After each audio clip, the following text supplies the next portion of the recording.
Okay, we are actually conducting this. I mean, this entire facility is MNS Media. I mean, they are actually co-host. Not, I mean, they are the partners, technology partners for with Ragas and Mahaseva. Mahaseva is Maharashtra Society Welfare Association, which is it's an association. I mean, it's a formed under Societies Act. I mean, it's an NGO. It is totally for the cause of making a difference for the cooperative housing societies and cooperative units. Basically, it's headed by chartered accountant Mr. Ramesh Prabhu. I mean, he is the chairman of this Mahaseva, and MNS Media is the media partners. To do this education. In fact, I mean, while we acknowledge all that what thanks that you people are giving to us, we in turn acknowledge Mahaseva as well as MNS Media for really giving this, making this platform available so that we as educators are available, to the public. Okay. And since this is a compulsory, cooperative education, Sakhar Bharati, which is a government of Maharashtra, it's a institute, it's a training institute approved by Maharashtra government. And yeah, thanks to them, for being here, okay, on the platform. They also will be there. I think some representative, maybe as a host, they will be there. So I mean, the whole thing, how it goes is the people who are attending, as Ma'am said it, the people who are all attending, they will also be issued. I mean, see, one society, I mean, this Sakar Bharati will issue a certificate stating that yes, compulsory education under Section 154B6 has happened, and these are the people who have attended. And this is important because the kind of the cooperative education fund that you people collect, 10 rupees per member per month. This money is supposed to be spent for members' education, and the rule goes something like in a span of 5 years, all your members, say 186 members, should have got this training. So on an average, 20% of the people every year should have got this education done. That's what the old stipulation says. So now that we are just having this compulsory cooperative education for Seawood's Garden, and we are obliged, and it's a privilege for us to have, to create this entire training program for all of the members of Seawood's Garden. Yeah. And yes, and a little about Ragas. So Ragas is exclusively dedicated for the cooperative housing societies, and we are somebody, myself and Uma ma'am, we had this organization. We both of us are directors on board, and we are into accounting. Okay, we do provide accounting services, auditing services, legal retainership or legal queries, and we are also into education. So in a broad spectrum, these are the areas where we offer services. In the sense, like if any society wants to shake hands with us, they need not go anywhere else, because we are here to provide them accounting, auditing, legal, as well as education requirements of the society during its lifetime. So that's where we really want to make a difference, and that's how we formed this company. And then we ourselves are, both of us are accountants, we are certified auditors, and we are lawyers as well. So that gives us an edge, sort of edge kind of a thing. Like we don't have to depend on outsiders. And whatever myself and Uma ma'am are there, we both of us will co-create with the company and working with the customers and seeing to it that all the requirements of the societies are met. Okay, now ma'am has put this question. So, what do you intend to know at the end of this seminar? Okay, is the question she is prompting me to ask all of you. Okay, just keep it open. I mean, just unmute yourself and then just say what is that you want to know. I know it is a very weird question that we are asking. Okay, say most of you may be aware of what cooperation is all about. Most of you may be, by virtue of being in the management committee, may be aware of certain things. Nevertheless, we really want to, put this. I mean, ask this question so that we are very clear that we are addressing ये जो है जो education ये जो अभी कार्यक्रम है, ये तो कंपलसरी कोऑपरेटिव एजुकेशन माना जाता है। एक एमसीएस एक्ट जो है महाराष्ट्र कोऑपरेटिव सोसाइटी एक्ट में जो लिखा गया है, तो ये तो कंपलसरी माना गया है कि ताकि मतलब ये जो फंड भी आप लोगों से हर एक मेंबर से हर एक सोसाइटी कलेक्ट करता है 10 रुपए पर महीने, ये जो फंड जो कलेक्ट होता है ये फंड जो है एजुकेशन के लिए वापरना चाहिए। एंड जैसा कि मतलब 5 साल में पूरा जितना भी मेंबर्स है वो जितना भी हो उतना भी मेंबर्स वो अटेंड करना चाहिए। ये जो प्लेटफॉर्म अभी हमको दिया गया है, इसमें मतलब सहकार भारती भी है, महासेवा है, एमएनएस मीडिया है। एमएनएस मीडिया में ये जो है वो टेक्नोलॉजी पार्टनर्स है। महासेवा एक सोसाइटी है, ये भी ओके एक खासकर ये सोसाइटी एजुकेशन के लिए बनाया गया है। It is headed by chartered accountant Ramesh Prabhu and we work with him and now with Mahaseva as well as MNS Media. That's how this platform, मतलब ये प्लेटफॉर्म हमको मिला गया है। तो ये क्वेश्चन हमको पूछ रहे हैं, मतलब आपको अब जैसे कि अभी सुब्रमण्य सर बताया गया है, तो जनरल कामकाज मतलब डे टू डे फंक्शनिंग मतलब जो सोसाइटी जब रन करते रहते हैं तो क्या क्या देखना पड़ता है, क्योंकि सब मेंबर जो है को एग्जिस्ट मतलब साथ मिलकर ये सोसाइटी में रहना है। तो तब अगर रहते हुए बिकॉज हर एक मेंबर का एक एक फ्लैट हो सकता है, एक शॉप भी हो सकता है और दोनों भी हो सकते हैं। वो मेंबर रहकर रहने पर उसको क्या करना है क्या नहीं करना है उसके बारे में मतलब day to day functioning of the society के बारे में कवर करने को बोला है। Definitely we will cover that and anything else fine. I think with this note will start, मतलब हम शुरू करते हैं। Yes, Uma ma'am, you can just go to the next slide. Yeah, thank you very much for the introduction. I thank sincerely the management committee of Seawood Garden and thanks to Subramaniam sir. We are also the legal retainers for this society. So we take the privilege to address all the queries which member are putting. आपको जो भी doubt है आप हम लोग पूछ सकते हैं। अगर certain doubts अगर हम लोग के लिए आप भी answer नहीं कर सकते हैं, हम लोग को मेल भी लिखा जाएगा, आपकी मेल में भी हम लोग रिप्लाई कर सकते हैं। कोई इंफॉर्मेशन ऐसा है कि बहुत लंबा खींचता है, इसके लिए हम लोग बोलते हैं आप ऑफलाइन लेंगे करके, उसका रिप्लाई हम लोग मेल में भी दे सकता है, नहीं तो कॉल भी सेपरेटली अरेंज कर सकता है। If it is a individual query, general query जितना भी है हम लोग आज कोशिश करेंगे आपका पूरा रिप्लाई देने के लिए। या हियर वी गो। आज का टॉपिक ये है कि Maharashtra act 23 of 2019 and what is the definition of a member।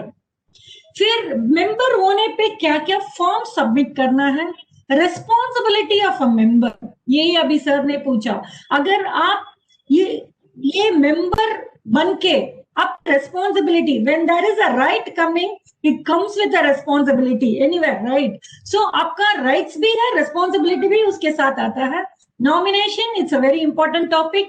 Strength of the committee कितना होना चाहिए, and levy of charges, fund is utilization, जो भी fund है जिस चीज के लिए हम लोग रखा है वही we have to use it, and general body meetings, maintenance of register, structural audit, deemed conveyance, redressal of member complaints। Like member complaints जो है different तरीका का होता है, which complaint which body will be handling, this is very important topic, and audit and IT returns। As far as my knowledge code, Seawood Garden is very particular and very meticulous in running the society and keeping the records intact, but still there will be certain members कि उन लोग को जानकारी के लिए हम लोग ये बोलना पड़ता है, though the society is prompt and keeping everything। What you have asked the question, like day to day functioning, if you ma'am just if you really see this slide, it starts with the member, rather the 23rd, I mean act number 23 of 2019, that's the recent amendment of 2019. That's what is this entire the topics are based on the recent changes that have been already made in 2019. Okay, that's what it starts with, and then it ends with audit and then IT returns. So if you really see it, all the points, all the entire day-to-day functioning of the society are covered in this. And this is what we really want to say, that and it starts with a member and goes up to forms to be submitted, then levy of charges क्या है, that's most important for a member. जब जो funds जिसके लिए हमने collect किया गया है उसका यूटिलाइजेशन कैसे कर सकते हैं, then the meetings, okay, then the structural audit of the building, and there is something like if conveyance is pending, okay, I think this your society is already conveyed, right? Yeah. Not done. Okay, what is a conveyance, what is a deemed conveyance? We will deal with that's how we have. In fact, I'm sorry. In fact, we had done the exercise of deemed conveyance. Unfortunately, there was some PIL, which we got stuck. I don't want to enter into that. Deemed conveyance is not yet done. Okay, got that. Deemed conveyance or conveyance, we will just deal with that. And of course, redressal of a member complaints and then audit and IT returns. That's how we are, we have scheduled, and it goes with what you said, like day-to-day functioning. And since all the members coexist करते हैं, तो उसको नजर में रखते हुए, this is what the topics we have, covered it. And yes, we are open. Any question comes, beyond this also, we will try and then answer them. As ma'am said, बताया गया है जो questions answer नहीं कर पाएंगे वो offline भी ले सकते हैं हम लोग, नहीं तो ईमेल के जरिए भी हम ले सकते हैं. Yes, ma'am, go ahead. Yeah. Maharashtra Cooperative Societies Amendment Ordinance 2019, 9th March, and Maharashtra Government Gazette 23rd July 2019. See, इसमें क्या हुआ? There is a necessity for introduction of 154B. क्योंकि the MCS Act is for the overall cooperative. Like it comes under sugar, cotton, the bank, cooperative banks. It was made as a whole. But there was a necessity that the cooperative housing society has to be culled out. And there should be a separate procedure for that. Because ये महाराष्ट्र में there are around 3 lakh societies only for cooperative housing. इसके लिए government ने क्या किया? There is a necessity ताकि उन लोग 154B इंट्रोड्यूस करने के लिए, and it was purely for cooperative housing society. उसमें क्या हुआ? Ordinance पास March को, which was kept open, which is valid for 6 months, and on 23rd July 2019 it was passed and it was introduced as an act. Yes, bylaw अभी तक आया नहीं है. Just the bylaw हो जाएगा, it will be a different, these things will be introduced. Now, when we proceed with the whatever we are going to see now, the further slides, उसमें 154B का sections भी उसमें लिखा गया है. So if there is any doubt, you can ask related to that. Now, sir, Sudhir sir, you can now tell the definition of what is the member as per 154B of 118A, B and C. Okay.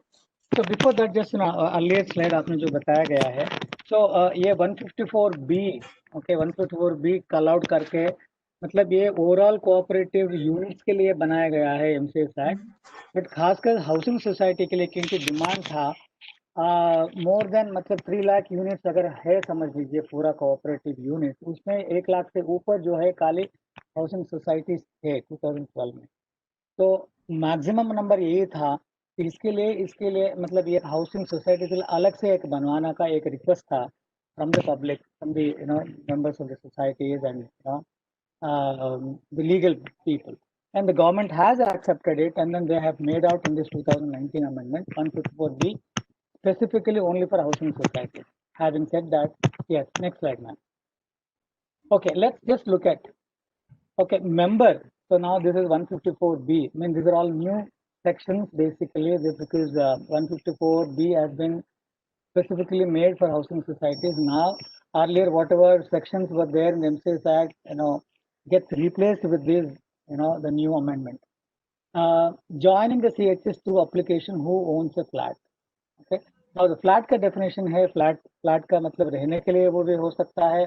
It can be a shop, okay. It can be any other unit, which the housing society has developed. Important thing is now ये member बोलते हैं. The member में बहुत सारे तरीके से सब definitions है.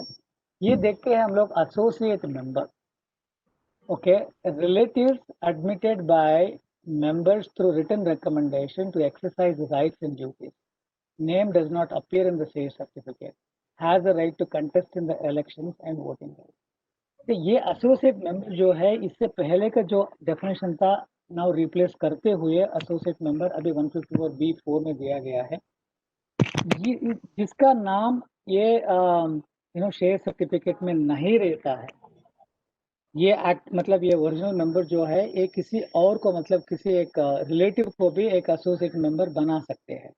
इसलिए अगर वो जब नहीं है, मतलब वो मेंबर नहीं रहते हैं, कुछ मीटिंग अटेंड करने के लिए उसका बदले में मतलब वोट करने के लिए ये सब एसोसिएट मेंबर का एक सुविधा दिया गया है।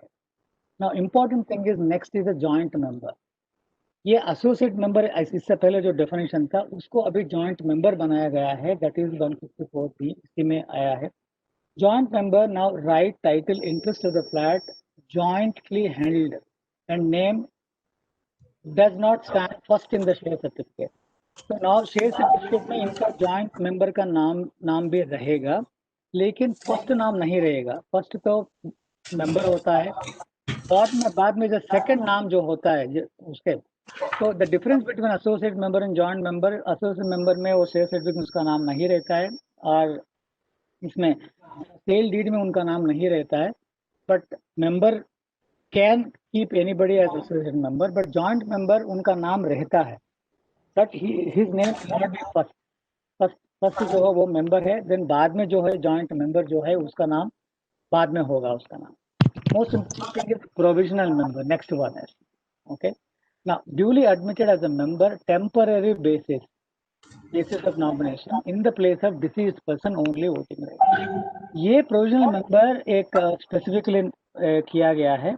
इससे पहले उसको हम बोलते थे नॉमिनल मेंबर बोलते थे, मतलब ये जिसमें मेंबर्स मतलब member joint member now they can make a nomination, मतलब ये मेंबर या जॉइंट मेंबर गुजर जाने के बाद जिसको ये प्रॉपर्टी देखभाल करने के लिए जिसको लिखा जाता है, that is the nominee of the member and the joint member, उनको प्रोविजनल मेंबर बनाया जाता है सोसाइटी में। ये provisional member, it is not the rights are not transferred, but they are only trustees as a caretaker. इसको provisional member जैसे उसको एक एक पोजीशन देके उसको देखभाल करने के, बट उसको वोटिंग राइट्स भी है, क्योंकि मेंबर जिसको मतलब मेंबर जो थे वो तो अभी नहीं रहा, क्योंकि वो गुजर गया है, इसके लिए तो प्रोविजनल मेंबर आया है पिक्चर में। तो वो मेंबर का on behalf of that member, now this nominal then provisional member has got a voting right. Voting rights are defined in 154(b)(11). Okay, वो voting rights भी दिया गया है, as per this is there. Yes. Yeah, next is form to be submitted by members. See, as per for the convenience sake, क्या बोला जाता है, every member should be having a separate file in the office of the cooperative housing society। Her member का एक file होना चाहिए, flat file। उसमें क्या क्या रहेगा? The first one is the membership form appendix 2 with the photograph। Second one is joint membership form, which is appendix 5। Associate member can be admitted with a simple written application। अगर associate member आया, पहला associate number was appendix 6, 5 and now it has got changed, and appendix अगर associate member उसको बना जाता है, there should be written application। Nomination form in triplicate, which is very important। एक copy जो है it will be returned to the member and the second copy will be endorsed and the third copy will be retained in the member file। This is how it looks। Then mortgage form, it is told that the share certificate of the member, whoever has obtained a loan, means that house or a flat has been pledged with the respective bank। So it is not possible for the cooperative housing society to go in search of each and every bank of the respective member and go and deliver the certificate. इसके लिए क्या किया जाता है, अगर member के साथ return declaration लेता है, अगर मॉर्गेज में है नहीं है, जिसका मॉर्गेज नहीं है उसका शेयर सर्टिफिकेट रिलीज कर सकता है, जिसका मॉर्गेज है उसका share certificate is retained with the cooperative housing society managing committee. अगर बैंक ने रिक्वेस्ट किया to return it back to them, on that basis it can be returned to the bank. Next is, it's very important, agreement sale deed between buyer and the seller or seller along with the index 2. Why it is required? The first one is how the name is spelled in the index 2 is should be same as how it is in your records also. We have come across instances where see what happens is these details, normally this buying selling happens between the builder and the member, and by the time the cooperative housing society is formed, builder moves away, and whatever the details given by the builder, you take it as a full proof. But we have to definitely see the agreement and check whether the name is tallying or not. We have come across instances jaki father first holder था, बेटा second holder था, मगर society का record में father का नाम है नहीं, लड़का का नाम है. अभी मैनेजिंग कमिटी ने उसको वेरीफाई भी नहीं किया कि अग्रीमेंट सेल डीड किसके नाम पे था. So this was an issue. So it is very much necessary कि आपको अग्रीमेंट टू सेल डीड जो है उसको वेरीफाई करना है किसका नाम है, वो इंडेक्स टू रजिस्टर हुआ कि नहीं हुआ. So these are the forms to be submitted. उसमें ही आप whatever the interaction with the member वो भी फाइल किया जाता है. अगर एक मेंबर ने सेल करके दूसरा नया मेंबर आता है, we can close that file and insert a new file for that member. This is as per the best practices which we recommend. Okay, ये जो है मतलब ये इसमें आप देखा जाए तो ये पूरा एक मेंबर जब सोसाइटी में आता है उसका फॉर्म्स जो है वो है, और वो मेंबर मतलब उन्होंने किसी और से परचेस किया होगा, वो वाला सेल डीड जो है दैट इज उसमें एक इंडेक्स 2 में सेलर बायर का दोनों का नाम होता है, तो वो वाला इंडेक्स 2 जरूरत है. बाकी आपने जो भी इधर लिखा गया है, एक तो मेंबरशिप फॉर्म है, एक तो joint membership form. Joint membership form मतलब जिसका हकदार है, मतलब उसका वो शेयर सर्टिफिकेट मतलब ये सॉरी में उनका नाम भी है. ये दोनों अलग अलग मेंबरशिप फॉर्म्स लिखेंगे. एसोसिएट मेंबर उसका कुछ फॉर्म नहीं है, काले लिखित में एक लेटर लिख के जो मेंबर जो है वो एसोसिएट मेंबर बना सकते हैं, उसके लिए काले लेटर होता है. नॉमिनेशन फॉर्म दोनों मतलब मेंबर होता है, मेंबर भी नॉमिनेट कर सकते हैं, जॉइंट मेंबर भी अलग से नॉमिनेशन दे सकते हैं. तो ये जो है ये ट्रिप्लिकेट में होता है. जैसे ये मेंबर सबमिट करता है सोसाइटी का, पहला एक एक स्टैंप मार करके रिसीव करके दे देते हैं. 2 कॉपीज आर स्टिल विथ, मतलब ये 2 कॉपी अभी भी सोसाइटी के पास है, तो वो दोनों में ये एमसीए मीटिंग में रखा जाएगा. देन एमसीए मीटिंग मतलब इंडोर्स किया जाता है कि यस ये नॉमिनेशन हम एक्सेप्ट करते हैं. तब सेकंड कॉपी जो है वो सोसाइटी स्टैंप मार करके यस एंडोर्स मतलब इट इज बीन रैटिफाइड करके वो सेकंड कॉपी भी मेंबर को देते हैं. तो मेंबर को 2 कॉपी आ जाता है वापस. ये थर्ड कॉपी जो है उसके सोसाइटी के पास ही रहते हैं, वो उनका रिकॉर्ड में ये मेंबर फाइल में जो है वो फाइल हो जाता है. मॉर्टगेज फॉर्म जिसने मतलब जब मेंबर बना है तब उन्होंने मतलब वो बैंक लोन लिया क्या, अगर लिया होता तो वो मॉर्टगेज अंडरटेकिंग भी वो फॉर्म लिख के देना होता है. तो उसके बारे में मतलब मैम ने बताया कि मतलब उसका क्योंकि ये एक मॉर्टगेज किया गया, उसका प्रॉपर्टी जो है उसके बदले में लोन लिया उन्होंने. एक्चुअली जो है पूरा राइट्स जो है जब तक ये लोन रिकवर नहीं मतलब फुल्ली पे किया नहीं जाता है ना द लीन मतलब ये लीन होल्डर बैंक वो he has got a right मतलब उसका राइट्स होता है. इसके लिए मैम बोल रही थी कि अगर बैंक पूछता है हमको शेयर सर्टिफिकेट चाहिए देन बाकायदा सोसाइटी उसको बैंक को देना होता है. अगर वो नहीं पूछ रहा है तो सोसाइटी के पास ही रखना है, मेंबर को नहीं देना है. Okay, because we have come across, हमने देखा है कि बहुत सारे मिसयूज भी किया गया है मेंबर्स ने. अगर मॉर्टगेज किया गया है मतलब लोन लिया है वो उसका शेयर सर्टिफिकेट सोसाइटी के पास ही रखे. अगर बैंक पूछता है तो बैंक को दे सकते हैं. That's it. Yes, go ahead. Responsibility of member 154B of 10 बहुत क्लियरली लिखा गया है मेंबर का रिस्पॉन्सिबिलिटी क्या है. The first one is flat to be kept clean. Flat to be kept clean is one of the basic thing a member should do it. Okay. अच्छा, when it's to be flat to be kept clean, both inside and outside. कहीं कहीं जगह पे देखते हैं हम लोग अंदर वो लोग अच्छा से रखता है मगर बाहर पूरा इंक्रोच करके शू स्टैंड रखे उसका कचरा डब्बा रखे साइकिल्स रखे. And these are the things they are doing. But it is very much necessary that flat to be kept clean. When they say flat, it is the outside area, corridor, common area, and also inside the flat. Liable to pay monthly maintenance by the due date. Addition, alteration in the flat to be carried out with committee's permission other than structural changes. Structural changes तो किया नहीं जाता है and permission तो लेना ही है society से. Allow examination of the flat by secretary and issue report. अगर सेक्रेटरी को लगा नहीं इसमें कुछ प्रॉब्लम है मगर सोसाइटी सेक्रेटरी परमिशन लेने के time and it is responsibility of the member to permit him, allow him to go and inspect the flat. Next is restriction in storing certain goods. मतलब कौन सा गुड एडवाइजेबल नहीं है वो store नहीं कर सकता है. Do not do anything in the flat causing inconvenience, nuisance, annoyance to other members to carry on practices which is against the general decency or the moral of the members. Everybody will be following it like they take care of the co-members also so that they don't cause nuisance. They are not inconvenient to the co-members. A prime responsibility of the members who are in the society. Okay, important चीज इसमें जो आप देखा जाए तो just previous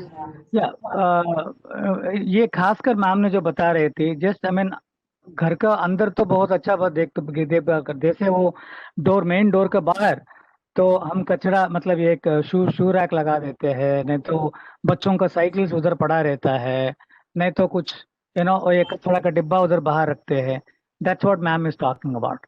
ना that's the responsibility. ना जो जगह हमारा घर का सामने भी जो भी है वो भी हमारा जगह जैसा मानकर ये क्लीनलीनेस मेंटेन करना है.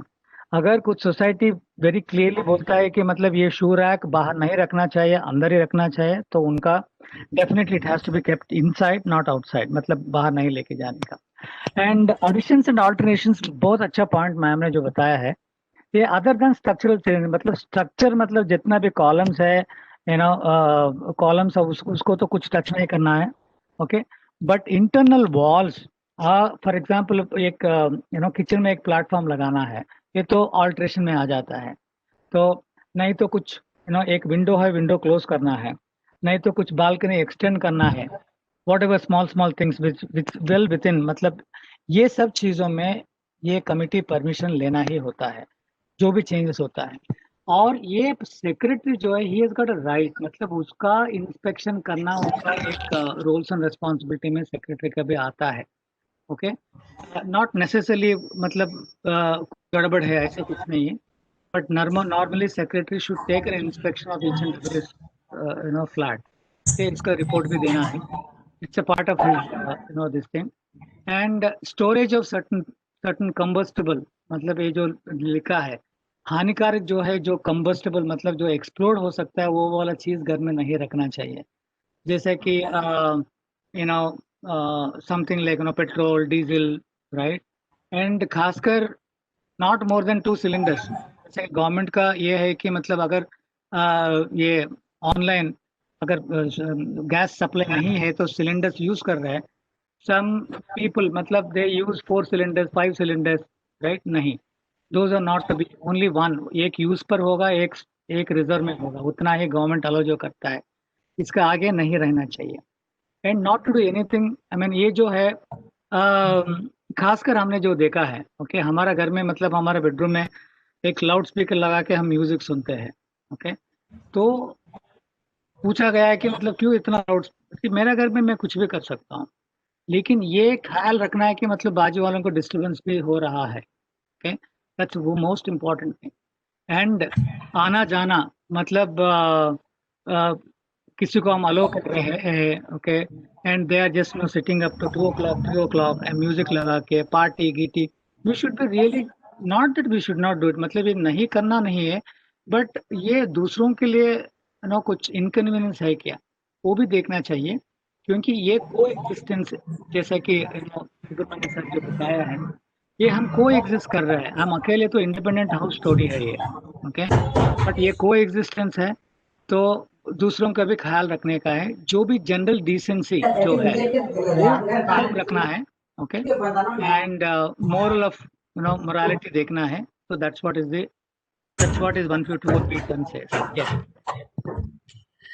Yeah, next is nomination by members, transfer of interest under section 154B of 13. Who can nominate? Every member can nominate, joint member भी nominate कर सकता है. So and this nomination, when will it come into account is, अगर member का death हो गया, फिर ये nomination takes place. First nomination जो है absolutely free of charge, subsequently अगर आप नॉमिनी चेंज कर सकता है. फॉर एग्जांपल एक बैचलर ने घर लिया, उसको मम्मी को नॉमिनेट किया, okay, but after marriage he wants to nominate his wife, he wants to change the nomination. In that case, the fees is 100 rupees for subsequent nomination. So this is what it is told here. Now, and the nomination form has to be signed in triplicate, which we told earlier, and उसमें witness भी चाहिए. अगर there becomes a death of the member, this nominee can become a caretaker or the trustee and hold the position of the member till the legal heir is identified and the flat is transferred to that person. So this is the status of the nominee as per the nomination form. Okay, ये nominee जो है ma'am जो अभी बता रहे हैं बहुत important है, क्योंकि जब तक हमारा जीवित काल में, मतलब ये मेंबर या जॉइंट मेंबर, ओके, वो जीवित काल में तो डेफिनेटली वो यूज कर सकते हैं प्रॉपर्टी को, जैसे गुजर जाता है तो किसको देना है, मोस्ट इम्पोर्टेंटली ये एक कंपल्सरी है एवरी मेंबर को करने के लिए, और खासकर सोसाइटी को ये देखना है कि हर एक मेंबर का नॉमिनेशन फॉर्म लिखित रूप में है सोसाइटी में. ये क्यों इम्पोर्टेंट है, क्योंकि सोसाइटी को मेंबर गुजर गए तो ये प्रॉपर्टी देखभाल करने के लिए कोई तो चाहिए, तो ये नॉमिनी जो है, ये नॉमिनी ये एक ट्रस्टी बनकर ये देखभाल कर सकते हैं, ओके. उसके लिए ये खासकर ये सोसाइटी का रिक्वायरमेंट है कि मतलब ये देखना है कि हर एक मेंबर का एक nomination forms are filed in the file, I mean the member file में है ये देखभाल, बिकॉज कभी भी कुछ भी हो सकता है. मेंबर मतलब ये it's not a permanent, life is not permanent, right? So anybody can just go anytime.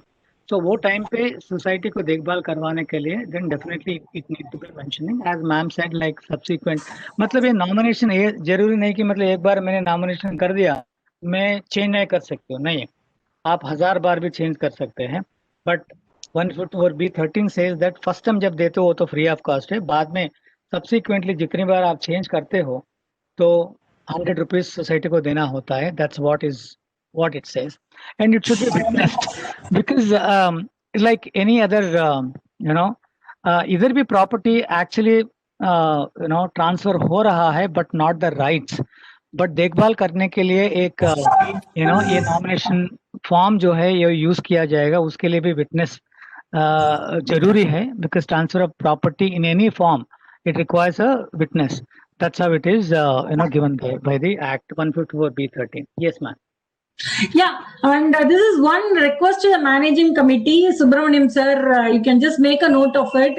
I request the managing committee to check each and every file whether the nomination has been filed by the member. As a best practice, you can ask the member to submit if at all they have not submitted. If it is in place, well and good. So this is one of the practice you can start immediately. Next is the strength of the committee. Sudhindra sir, you can just take up the strength of the committee topic and you can complete it. Yeah, तो ये committee जब बोलते हैं, it's like members जितना भी है now in your society 186 है, तो 186 तो ये सोसाइटी को देखभाल डे टू डे ऑपरेशंस देखभाल कर नहीं सकते। इसके लिए एक इलेक्शंस होता है और एक कमिटी को, मैनेजिंग कमिटी को एक चुना जाता है। तो नाउ ये इसमें दिया है, अगर मेंबर्स जितना है उस बेसिस पे, फॉर एग्जांपल 101 to 200, नाउ ये कैटेगरी में, ये दूसरा कैटेगरी में आपको सोसाइटी लागू होता है, तो 13 members should be there. Okay, आप एक देखेंगे ना ऊपर जो mancom, that is management committee जो है, it's all in odd number, 11, 13, 15, 17, 19। ये चीज ऐसा है, ऐसे बनाया गया है, ये चेयरमैन इंक्लूडिंग चेयरमैन ये 13 होता है। इसमें 13 ये मैनेज मतलब चेयरमैन का जो वोट है वो न्यूट्रल होता है। फॉर एग्जांपल मान लीजिए टोटल 12 मेंबर्स का एक मुद्दे पर एक वोटिंग रखा हमने, तो 6-6 हो गया है, तो दोनों बराबर ही है, तो किसके साइड में जाने के, then the chairman has got a veto power, मतलब उसके लिए वो एक उनका वोट जो है, उनका आई मीन जिस टीम के साथ जाना, मतलब हाँ या ना जाने का है, तो वो चेयरमैन डिसाइड करता है, तो उसका वोट के जरिए ये कर सकते हैं। इसीलिए इसका टीम का स्ट्रेंथ आप देखा जाए तो ऑड में होता है, दो ऑड जो है that is nothing but the chairman है, बाकी मेंबर जो है 12 मेंबर जो है वो बाकी मेंबर्स होते हैं। सो नाउ ये आपको सोसाइटी में टोटल 13 मेंबर्स होना चाहिए मैनेजमेंट कमिटी, जो डे टू डे ऑपरेशंस देखने के लिए। तो ये मेंबर्स को चुनाया जाता है by rest of the members, all 185 186 people, they will vote, and उसमें से 13 पीपल विल स्टैंड, और more than 13 people can stand, but I mean आखिर में जिसका वोट जाता आता है उसको मतलब वो माना जाता है कि वो विन हो गया है। ओके, जैसा कि नॉर्मली एमएलएज एंड एमपीज का जो वोटिंग होता है, वैसे इधर भी होता है, इलेक्शंस होता है। इसमें खासकर ये 154(b) में मामले बोलता है कि ये इसमें रिजर्व कैटेगरी भी है, से उसमें से 5 आउट ऑफ 13 में मैं जितना भी है 11 भी हो, मिनिमम 5 में भी रिजर्व कैटेगरी है, उसमें 2 वुमेन होना चाहिए, SC and ST, schedule caste and schedule tribe, दोनों में से मतलब दोनों कैटेगरीज में एक मेंबर होना चाहिए, अदर बैकवर्ड कास्ट में एक होना चाहिए, वन्य जाति and what is NT and then SBC, Nomadic tribes. या नोमैडिक Those are या and what is SBC ma'am, special special backward class. Yes. अगर ऐसा है तो एक एक, मतलब 2 विमेन, एससी एसटी का एक, ओबीसी का एक, बीजे एनटी एसबीसी 1, ये 5 अगर है मेंबर्स किसी ये मतलब ये कैटेगरीज में है, तो definitely they have to be there. Okay, अगर नहीं है, एससी एसटी में कोई मेंबर नहीं, वो तो वेकेंट रहेगा, ओबीसी कोई नहीं, वो भी वेकेंट रहेगा, बीजे एनटी एसबीसी वो भी वेकेंट रहेगा। अगर कोई मेंबर बनकर आता है, मतलब मेंबर जो नया मेंबर आ गया वो ओबीसी है, then he can be just given a chance to be there as a management committee member. Then in that case, we need to submit the certificate also that he is from that category. Yes, that is very important. So yeah, all this scheduled caste, scheduled tribe, you know that they have a special certificate hota hai, wo dena hota hai. And the quorum for a committee meeting shall be not less than 50% of members of the committee. तो अगर 13 है, minimum 6 people तो होना चाहिए, and of course chairman will be there as 13th member. So 6 member management committee meeting जो once a month जो होता है, that's very important. ये minimum 6 people तो होना चाहिए, that's a quorum बोलते हैं, that's a minimum. अगर 6 member से कम है तो मीटिंग नहीं हो सकता है, वो पोस्टपोन कर सकते हैं, देन रिक्वेस्ट कर सकते हैं कि आप आ जाओ, आप मीटिंग चालू कर रहे हैं, अब आपके लिए वेट कर रहे हैं, तो वो आने के बाद ही वो मीटिंग चालू करना है। Societies having membership less than 15 can have 6-member committee in accordance with the provisions of the act. Okay, in this respect, अगर किसी सोसाइटी मेंबरशिप 15 से कम है, बहुत छोटे से छोटा सोसाइटी जो होते हैं, उनके लिए भी 6 मेंबर का कमिटी बनाना है। That's what is is a requirement from the act. जैसे कि आपको ये लागू नहीं है क्योंकि आपका 185 है, आपका 13 मेंबर का ये होता है। Coming back to see these member का responsibilities क्या है, same way committee का, secretary का, chairman का भी होता है, उसका powers, functions and duties क्या होता है, let us see. The overall committee, the duty says to consider all the matter related to funds. any decision which is taken, there are certain powers given to the committee. Committee के लिए certain powers दिया जाता है, and there are certain big powers which is given only to the annual general body, who is the supreme for the whole society. Now, regarding the funds matter, committee can take it. And उसमें भी there are restrictions. आगे जाके slide में we will see up to how much they can spend. जितना तक उन लोग का spend करने के लिए अधिकार दिया है गवर्नमेंट ने, वो भी देखा जाएंगे. Process the nomination, application, review, recovery. अगर recovery जिसने 1 साल के ऊपर पे नहीं किया, actually 90 days होता है, पे नहीं किया, उसका action क्या लेना है, they will decide. Make all the papers available, make all the papers of the society available. Hold general body meetings. Ensure the CHS regulate parking, take membership in the federation, process the tender, overall maintenance of the society. Full committee is responsible. Now, coming to secretary, it's inspect flag, issue share certificate, inspect flag, to take action on the defaulter, issue notices, agenda and managing MOM, financial accounting finalization and audit. Now, chairman becomes the CEO position in a cooperative housing society, where he takes the overall control, he guides and he drives the management affair of the cooperative housing society. These are the powers, function and duties of the respective people. तो committee जो है, जो बनाया गया है, ये पूरा day to day operation देखने के लिए है. आप देखे जाए तो everything is just covered here. मतलब प्रोसेस नॉमिनेशन है, all matters related to the funds है, फंड्स के बारे में जो भी डिसीजन लेना है तो वो कमेटी लेगा. देन रिकवरी जितना भी है तो वो भी रिव्यू करेगा मंथ ऑन मंथ. कौन मतलब डिफॉल्ट है, कितने दिन से वो पेंडिंग है, तो क्या करना है. The secretary will take a call on that. Okay, no, I think अभी ये 90 डेज से ऊपर जो गया है उससे एक बार हम बात करेंगे, एक बार क्या प्रॉब्लम है उसका. देन वो करने के बाद अगर वो कुछ पकड़ के रखा है, then definitely I mean now it becomes a legal issue.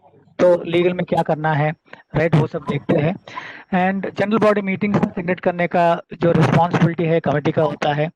Ensure the CHS, जो बिल्डिंग जो है वो इम्पोर्टेंट है, वेरी इंपॉर्टेंट. ये खासकर हमने जो देखा है बहुत सारे सोसाइटीज ना, उसका बिल्डिंग इंश्योरेंस नहीं किया गया है. तो हम सजेस्ट करते हैं, it's as a good practice. Very nominal amount होता है CHS के लिए. Definitely that money can be recoverable from all the members. Okay, वो जब हम मेंटेनेंस मतलब ये लेवी ऑफ चार्जेस में देखेंगे हमने. ओके, ये इम्पोर्टेंट है. तो ये कमेटी डिसाइड करना है.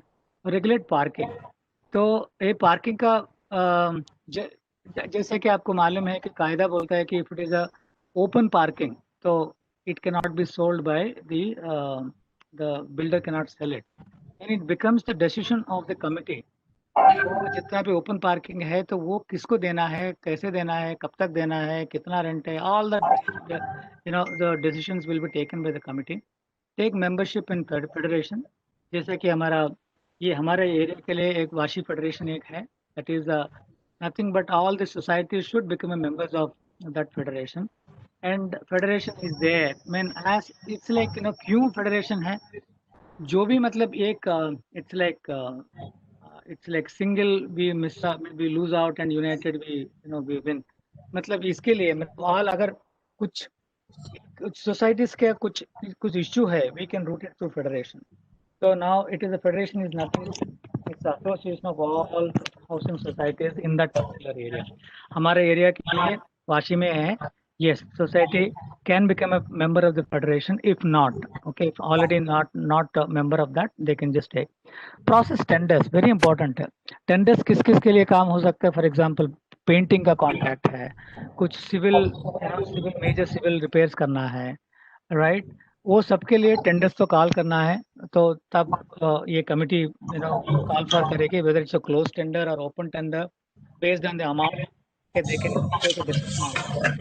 And overall maintenance of society, any decision about the society will be taken by the committee.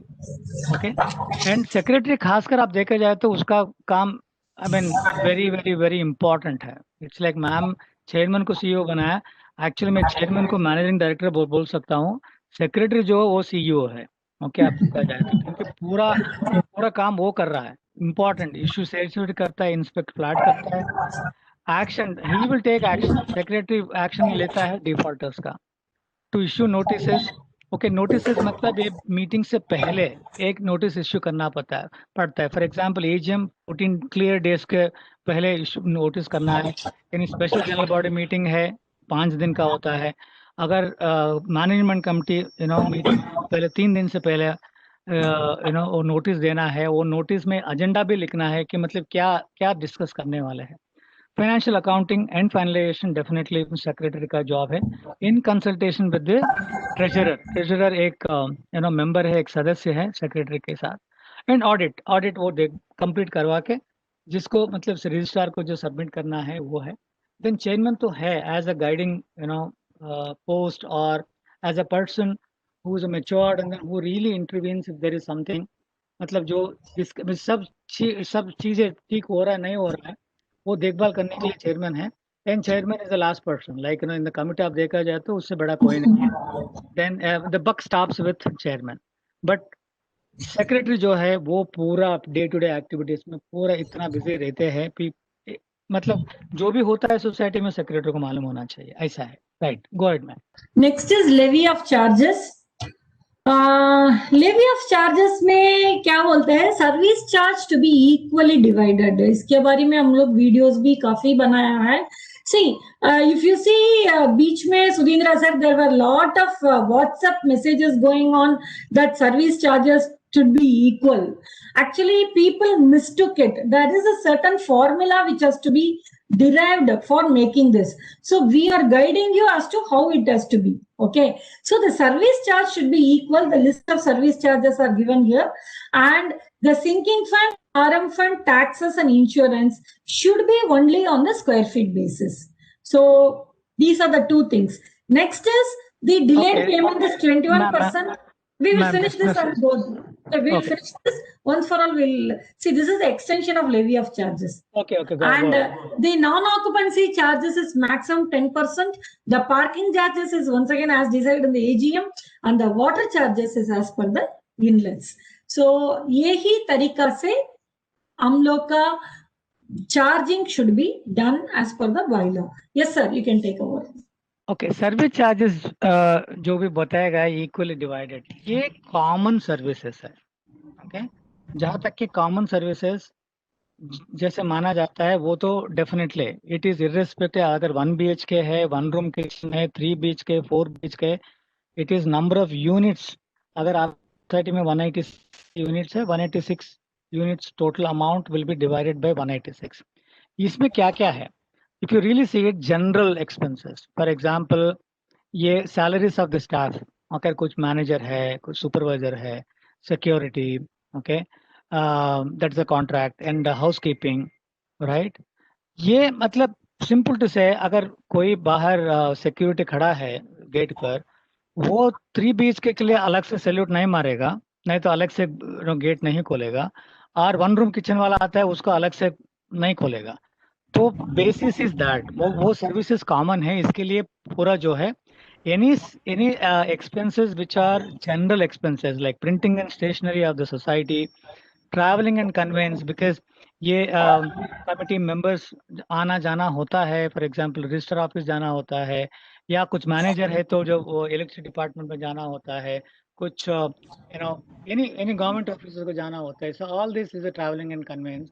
Education fund, subscription, education fund, ये भी जो भी अभी एक्सपेंसेस है for conducting this, it shall be divided amongst all the members. Common electricity definitely, because ये जितना भी common electricity है, आपका कॉरिडोर्स है, स्टेप्स है, देन आपका गार्डन है, ये इसका अलग से एक मीटर होता है। Definitely that expenses will be divided equally. AGM expenses, audit fees, legal charges, anything जो सोसाइटी फाइट करता है किसी चीज के बारे में, that expenses will be divided amongst all members.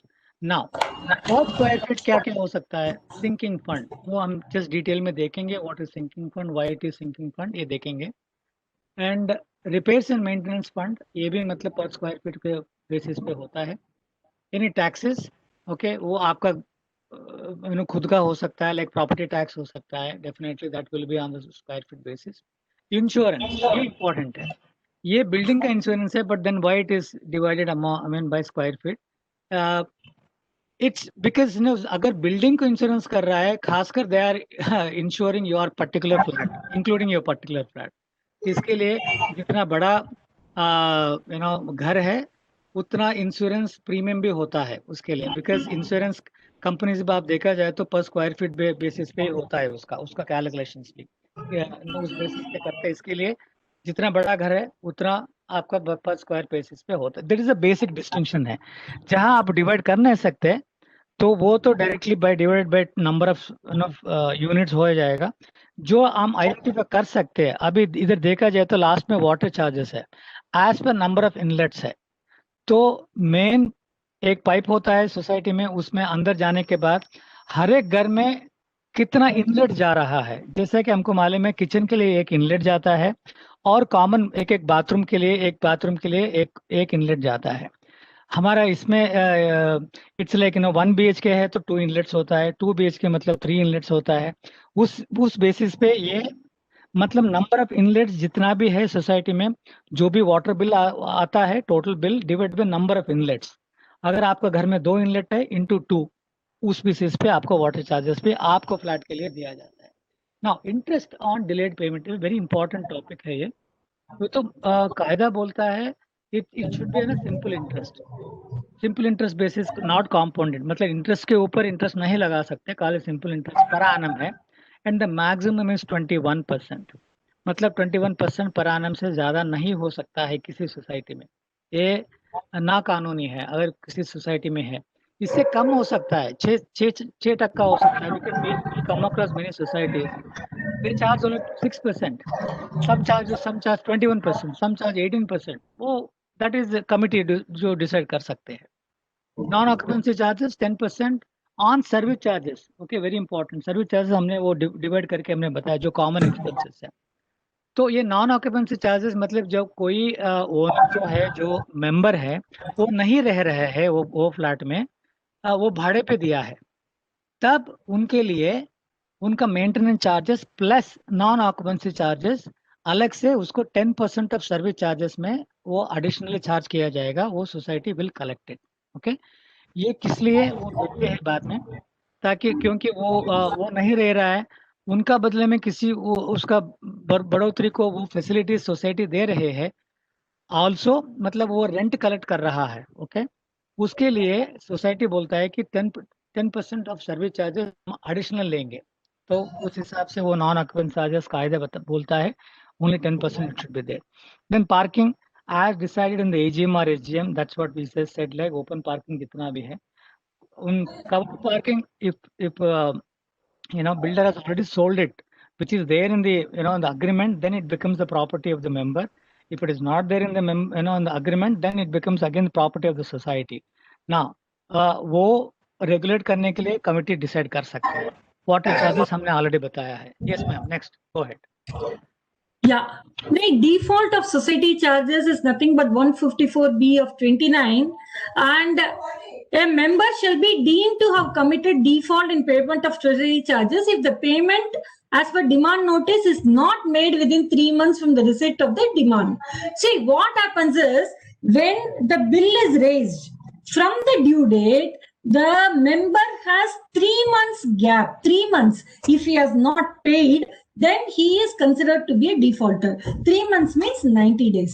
In such default, committee can initiate recovery proceeding under section 91 or section 154B of 29. Pahila kya tha? It was under 101. That 101 is replaced with 154B of 29. So, isme there are process. पहला AGM ने उसका open permission लेना है।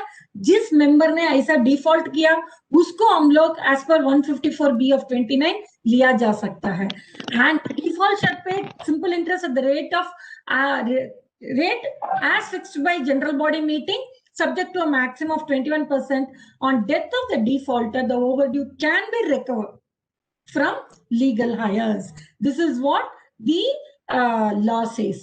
So default charges जो भी है, first in the first slide only हम लोग क्या देखा, it's responsibility of each and every member to make the payment by the due date. मगर अगर 90 days तक पे नहीं किया, society can take legal action against that member. They have a right to take.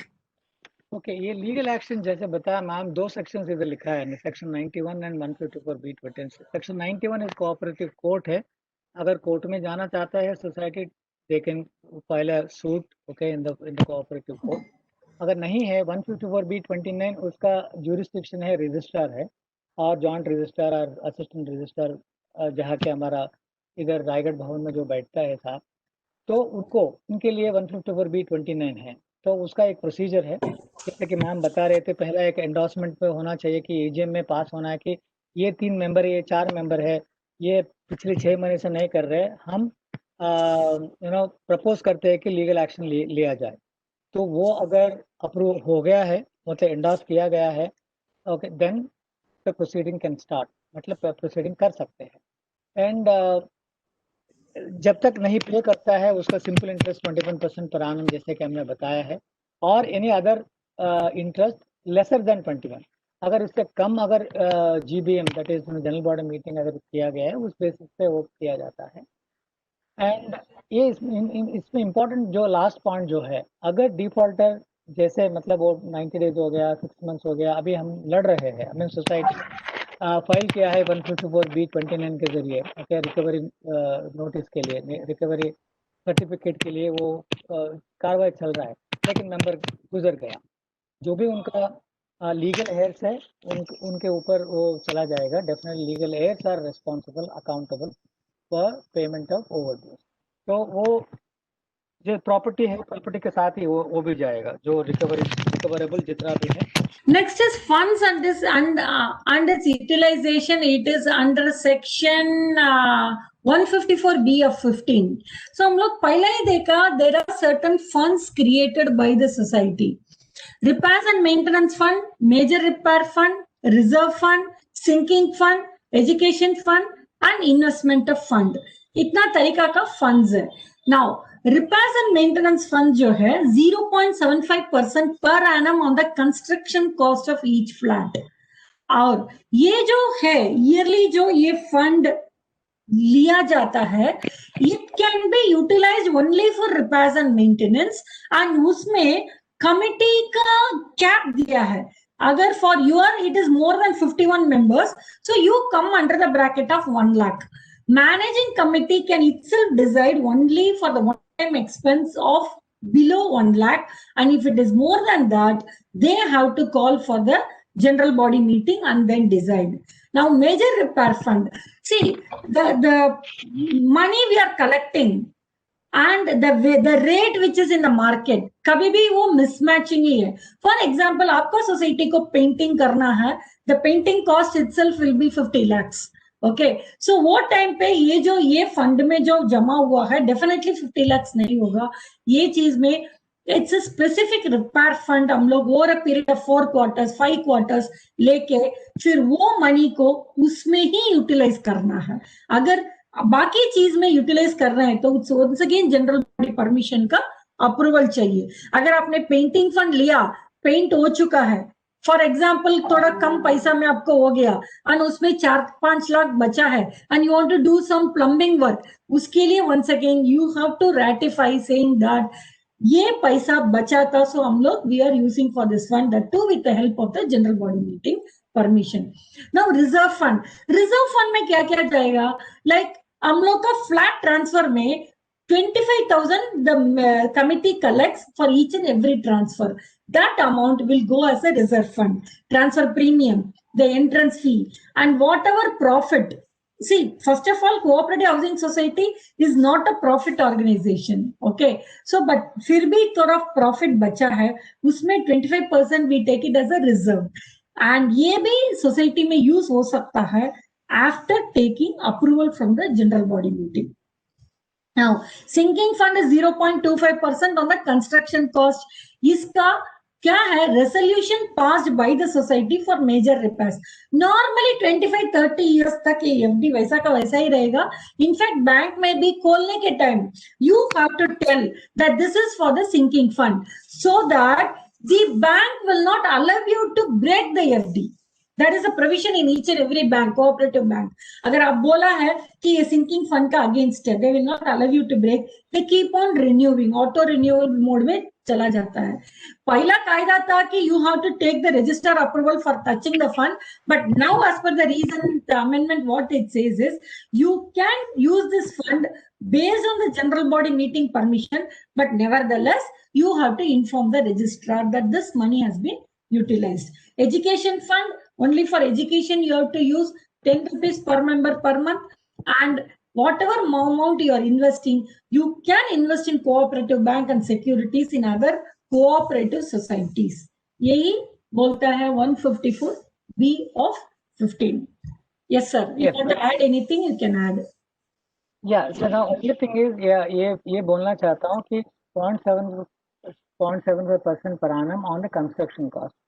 Construction cost कौन दे सकता है? Only builder दे सकता है. So when society is formed तो उनसे लेना है कंस्ट्रक्शन का पर स्क्वायर फीट कितना है. तो you will not actually, I mean no builder will give you cost sheet तो नहीं दे सकता है. वो एक अप्रॉक्सीमेटली 1100 है, 1300 है, 2000 है, 1800 है, बेस्ड ऑन जैसे कि वो सोसाइटी बनाया था तब ओके कितना कॉस्ट था उस बेसिस पे वो दे सकता है. ओके ना उसका यूटिलाइजेशन पे बताया गया है कि मतलब उससे 1 लाख से ज़्यादा यूटिलाइज कर नहीं सकते एक ही टाइम पे. अगर उससे ज़्यादा करना है आपको एजीएम में पास करना है. अगर एजीएम तक आप वेट नहीं कर सकते, एसजीएम बुला सकते हैं, स्पेशल जनरल बॉडी मीटिंग आप बुला के ये मुद्दा अप्रूव मतलब एंडोर्स करवाने के लिए एसजीएम बुला सकते हैं आप अगर इम्पोर्टेंट है. And this is regular repairs and maintenance. Major repairs जो है मतलब हमको मालूम है once in 5 years और once in 7 years मतलब हमको ये पेंटिंग करवाना है. तो नॉर्मली क्या होता है 2 साल पहले मतलब अगर 5 साल हो गया है 7 साल के बाद हम करेंगे पेंटिंग. सो अभी 2 साल बाकी है. ये 2 साल में क्या करते हैं सोसाइटीज एक मेजर रिपेयर फंड करके कलेक्ट करते हैं. Something like 10,000 rupees per flat और 5,000 रुपीज पर फ्लैट और 20,000 वॉट एवर इज दैट. मतलब उस बेसिस पे वो लोग कलेक्ट करते हैं. जैसे वो कलेक्ट हुआ है वो ये अमाउंट मतलब वो चीज के लिए जिसके लिए कलेक्ट किया गया है उसी चीज के लिए हमको यूज करना है. किसी और के चीज के लिए अगर यूज करना है तो अगेन एंडोर्समेंट होता है उसमें जनरल बॉडी मीटिंग और एसडीएम बुला के उसमें डिसीजन लेना होता है. रिजर्व फंड तो दिस इज एक्चुअली मैम ने बता रही थी कि net profit actually net profit बोला नहीं जाता है. इट्स एक्सेस ऑफ इनकम और एक्सपेंडिचर. क्योंकि हम प्रॉफिट एंड लॉस अकाउंट तो नहीं बनाते हैं, सोसाइटी है, नॉन प्रॉफिट मेकिंग है एंड इसके लिए इनकम एंड एक्सपेंडिचर अकाउंट बनाते हैं हम लोग. तो एक्सेस ऑफ इनकम और एक्सपेंडिचर जितना भी है वो रिजर्व फंड के लिए होता है. ये सब फंड जो है एक्सेप्ट मेजर रिपेयर फंड जो है वो खासकर एक चीज के लिए हम कलेक्ट करते हैं, उसी चीज के लिए हम स्पेंड करते हैं. बाकी चीज जो है नॉर्मली एफडी के रूप में, फिक्स्ड डिपॉजिट के रूप में ये बैंकों में जमा कर किया जाता है. जैसे कि ये नॉन प्रॉफिट मेकिंग ओके बताया है. डेफिनेटली ये सोसाइटी जो है it's formed for, it's not a profit making. ये प्रॉफिट कमाने के लिए नहीं है. इसके लिए जितना भी आपका ऑफिस बेयरर्स है दे आर ऑनररी मेंबर्स है, they do it free of cost. In fact I salute each and every committee members including chairman इधर सुब्रमण्य साहब है, सबको मैं सैल्यूट करना चाहता हूँ क्योंकि ये लोग जो है एक वेरी वॉलंटरी सर्विसेज देते हैं. ओके तो उनका टाइम, उनका पर्सनल टाइम, संडे सैटरडे वो टाइम 2 घंटे 3 घंटे वो फैमिली टाइम छोड़ करके इधर आके वो लोग करते हैं. And I have seen some societies. This is क्यों? Because you are been elected representative. Because हमको इलेक्ट किया गया है, हमने खड़े हो गए, हमको इलेक्ट किया गया है. एक हमें अगर एक जिम्मेदारी हमको बनता है कि ये देखभाल करने के लिए. This is the beauty of this cooperative movement. Just 2 minutes में लेना चाहता हूँ. ये कोऑपरेटिव मूवमेंट एक ग्लोबल है. ये चीज जो है नॉट लिमिटेड टू मतलब ये खाली महाराष्ट्र में है, इंडिया में है, ऐसा नहीं है. हर एक क्षेत्र में, हर एक कंट्री में, all over the world cooperative movement है. ओके उससे बहुत इनफैक्ट आपका किचन में जितना भी आप वापरते हो ओके मोर देन 50% जो जीरा है, काली मिर्च है, ये सब कोऑपरेटिव यूनिट्स ने, मिर्ची है, जो भी मतलब entire agriculture is run by cooperation. Okay it's biggest, I mean the joint family. आप देखा होगा हमारा सदियों से, हमारा मोर देन 1000-2000 ईयर से भी हमारे इंडिया का एक जाना माना एक हैसियत है जॉइंट फैमिली। ओके, अभी जाके मतलब जॉइंट फैमिली ब्रेक हो गया है। Joint family is the best example of a cooperation. Okay, मतलब सब मेंबर्स मिलकर काम करते हैं, जितना भी आता है सब मेंबर्स बांट लेते हैं। अगर और सब मेंबर्स मतलब वो उसका कंट्रीब्यूट करते हैं फंडिंग के लिए और मिलकर काम करते हैं और मिलकर जो है उसका बेनिफिट जो है वो लेते हैं। आप कोऑपरेटिव बैंक में कभी गया ना, directly you can not take any loan और you can not, you have to become a member. आपको पहला मेंबर बनना है, पहला एक शेयर सर्टिफिकेट पकड़ा जाता है, पहला शेयर मनी पे आप पे करो। वो पे करने के बाद ही आपको किसी इवन अकाउंट ओपन करना है तो you will have to be a member. क्यों? बिकॉज ये कोऑपरेशन है। कोऑपरेशन मतलब benefits will be given only to the members. ये एक डेमोक्रेटिक यू नो सिस्टम में ये डेमोक्रेसी लागू होता है कोऑपरेशन में। इसीलिए हम through democracy we elect our own representatives. ये जो 13 मेंबर्स है पूरा डे टू डे एक्टिविटीज वो लोग संभालने के लिए हम लोग चुनते हैं। Okay, and one person that is one member one vote, that's very clear. These are the principles of cooperation. Okay, now sinking fund आप लेकर जाए तो now 0.75 is repairs and maintenance, 0.25% of the construction cost sinking fund. इसका नाम ही sinking fund है। मतलब ये जब तक ये सोसाइटी पूरी तरह एंड नहीं होता है तब तक ये sinking fund जो है वापरने का नहीं है। That is the meaning of that. Okay, जब सिंक हो जाता है तब ये खासकर हमारा मुंबई में और महाराष्ट्र में ये जब रिकंस्ट्रक्शन में आ जाता है तब ये फंड यूज कर सकते हैं, राइट। तो कभी कभार हमको इसमें ये फंड में भी हमको हाथ लगाना पड़ेगा क्योंकि फंड्स नहीं है। ये फंड अगर यूज करना है तो मैम जैसे बताया है कि ये यूज कर सकते हैं, लेकिन एजीएम का अप्रोच है और ये फंड जो यूज कर रहे करके रजिस्ट्रार को इंटीमेशन देना है। इससे पहले रजिस्ट्रार का परमिशन लेना था, अभी अमेंडमेंट हो गया है रिसेंटली, वो हम यूज कर सकते हैं लेकिन इंटीमेशन तो देना है। सिंकिंग फंड हमने यूज किया है। ये भी कंस्ट्रक्शन कास्ट जो दिया गया है शुरुआत में जब बिल्डिंग कंस्ट्रक्ट हुआ है, वो बिल्डर ने जो भी कंस्ट्रक्शन कास्ट इंडिकेट किया गया है उस बेसिस पे पर स्क्वायर फीट इस पे हम कलेक्ट करते हैं हर एक मेंबर से। एजुकेशन फंड जैसे कि हम आपको बताया गया है 10 रुपीज पर मंथ मेंबर हम कलेक्ट करते हैं, मैंने हर एक सोसाइटी ये कंपलसरी है। And utilized for the member education, जैसा कि अभी मेंबर एजुकेशन हो रहा है इसके लिए जो भी खर्चा हो रहा है that amount will be used from this fund. जो एक्सेस फंड है वो फेडरल सोसाइटी को at the end of month, मतलब ये एंड ऑफ द ईयर, ये अकाउंट ईयर क्लोज होने के बाद फेडरल सोसाइटी को पे करना है। उसके बारे में आपको कुछ जानकारी चाहिए, okay, definitely we can guide you on that, our federation can guide you, और सहकार भारती से भी आप बात कर सकते हैं। तो if you talk to us we can guide you as to किसको हम पे करना है। Then investment of funds is very important. Society ये नॉन प्रॉफिट है तो हम क्या म्यूचुअल फंड में डाल सकते हैं क्या, शेयर्स खरीद सकते हैं क्या, या शेयर्स खरीद कर सकते हैं, लेकिन किसी और एक सोसाइटी का शेयर्स खरीद कर सकते हैं। जैसे कि invest in cooperative banks, securities in any other societies. तो सिक्योरिटी मतलब वही है, अगर शेयर्स अगर आपको लेना है, खरीदना है ताकि उसके लिए कैपिटल आपको प्रोवाइड करना है, yes you can. And investment जितना भी है खाली कोऑपरेटिव बैंक्स में ही कर सकते हैं। That is what it is the investment of funds. अगर इन्वेस्टमेंट ऑफ फंड्स मतलब जो रिजर्व फंड हमने जो बताया है, ओके, वो वाला फंड जो है इधर पार कर सकते हैं। That's next is meeting of the society. Meeting में क्या क्या मीटिंग होता है? First general body meeting which you all must have done at the time take over.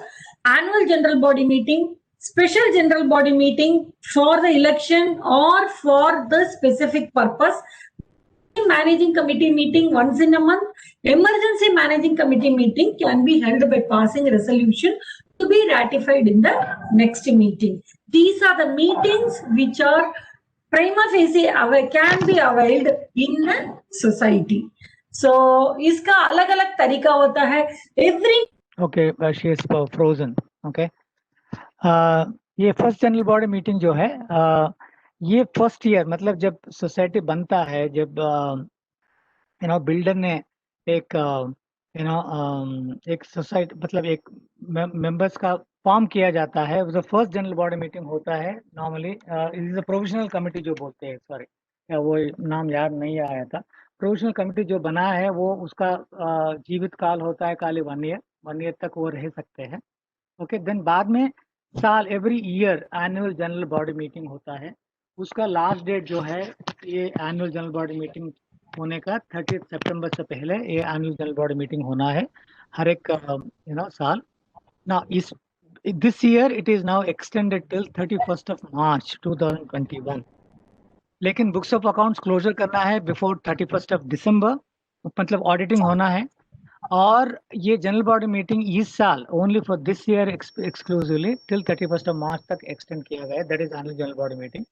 Special general body meeting जैसा नाम स्पेशल है तो खासकर किसी एक मुद्दे के लिए, क्योंकि और next annual general body meeting के लिए हम वेट कर नहीं सकते हैं, क्योंकि नेक्स्ट होता है नेक्स्ट सितंबर में होता है, तब तक हम वेट नहीं कर सकते। स्पेशल जनरल बॉडी मीटिंग बुला सकते हैं खासकर ये इलेक्शन कंडक्ट करने के लिए। और special requisition general body meeting convened at the instance of members committee. Committee भी कॉल पर कर सकते हैं, फॉर एग्जांपल कुछ डिसीजन लेना है, any decision, maybe parking, maybe utilization of funds, whatever. So special general body meeting can be convened. Monthly managing committee meetings once in a month ये जरूरी है, very important, because जैसा कि ma'am ने बताया, you have all requirements of a good society, so I'm sure your management committee will be meeting at least once a month. इससे ज़्यादा भी हो सकते हैं, that's not a problem, okay? And emergency managing committee meeting also can be happened, okay? Suddenly something has happened, then definitely you can call for an emergency managing committee meeting भी कर सकते हैं, कि next month meeting तक wait करने की जरूरत नहीं। जैसे special general body meeting जैसा है वैसे इसमें emergency managing committee meeting भी हम बुला सकते हैं सोसाइटी, और जो भी पॉइंट डिस्कस करना है वो डिस्कस करके रेटिफाई करवा के देन वो ये जो इमरजेंसी मैनेजिंग कमेटी मीटिंग जो है नेक्स्ट मैनेजिंग कमेटी में रेटिफाई करना है। हमने ये इमरजेंसी मीटिंग में जो इसलिए हमने बुलाया गया है ये वाला हमने डिसाइड कर लिया है करके ये रेटिफाई हो जाएगा नेक्स्ट कमेटी मीटिंग में। बिकॉज इमरजेंसी कमेटी मीटिंग में सब 6 मेंबर्स होंगे नहीं होंगे उसका प्रॉब्लम नहीं है, क्योंकि ये नेक्स्ट मीटिंग में नेक्स्ट कमिटी मीटिंग में रेटिफाई वैसे भी होने वाला है। जब तक रेटिफाई नहीं होगा तब तक लिए वैलिड नहीं है। So this is the agenda of the AGM. Of the AGM, see, in Seawood Garden, they would have taken at almost 10 to 15 AGM so far. I think society trained in this, and here we have given the list of what are the things which should be containing in the AGM agenda. Sir, can I just read it out once so that इसका explanation तो जरूरत नहीं है, we can just read it out. Yeah, read out, man. You want me to read? No, I will read. Minimum 14 days clear notice is required. Minutes of the previous SGM, if any, to be read out. Annual report of achievement of Mancom. Audited statement of accounts with auditor report, audit rectification report of the previous year. Plan for disposal of surplus, remedy for deficit. Appointment of statutory auditor of the ensuing year. Annual budget for the ensuing year. Declaration of date of conduct of election to the committee. If due, that if the election is due, they have to declare a date. Declaration of amount outstanding from default members. Any other important information sought or received from registrar or other government functionaries.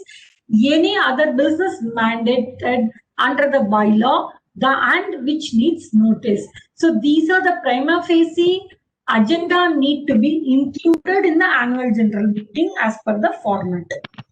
आप देखेंगे ना entire मतलब ये annual general body meeting में जो पिछले साल में जो हुआ है नहीं हुआ है उसके बारे में बात करेंगे इसमें। तो ये income and expenditure account and balance sheet रखा जाएगा। पहला चीज है प्रीवियस ईयर का ऑडिट, प्रीवियस ईयर का वो ऑडिट रेक्टिफिकेशन रिपोर्ट, मतलब पिछले ऑडिट रिपोर्ट में जो भी ऑडिटर ने दिखाया गया है कि ये सब ये चीजें कमी है आपको सोसाइटी में, वो चीज के बारे में काम हुआ नहीं हुआ ये मीटिंग में डिस्कस किया जाएगा। That's what they are saying. And minutes of the previous meeting, last meeting में जो मिनट्स था, मिनट्स मतलब ये मिनट्स लिखा गया है लास्ट मीटिंग में ताकि पूरा ये जो गुजर गए साल में वो एक्शन लेने के लिए, वो एक्शन लिया नहीं लिया उसके बारे में इसके लिए वो report of achievements of management committee करके लिखा है। जो मतलब जो हमने लास्ट मीटिंग में, लास्ट एजीएम में हमने ये सब पॉइंट्स लिखा था, हमने ये सब में एक्शन हुआ है नहीं हुआ है क्या नहीं है, पूरा अचीवमेंट्स आप लोग देते हैं। एंड इसमें रेमेडी फॉर डेफिसिट इसमें भी है, the plan for disposal of surplus, मतलब जो भी सरप्लस है that is excess of income और एक्सपेंडिचर जितना भी है जो रिजर्व फंड में जो है वो क्या करने का, वो कहाँ कहाँ डालने का, उसके बारे में भी डिस्कशन होगा। रेमेडी फॉर डेफिसिट, डेफिसिट मतलब जितना भी डिफॉल्टर्स है उसका क्या करने का, तो ये मीटिंग में डिसाइड किया जाएगा। इतने सारे लोग अभी पे किया नहीं है।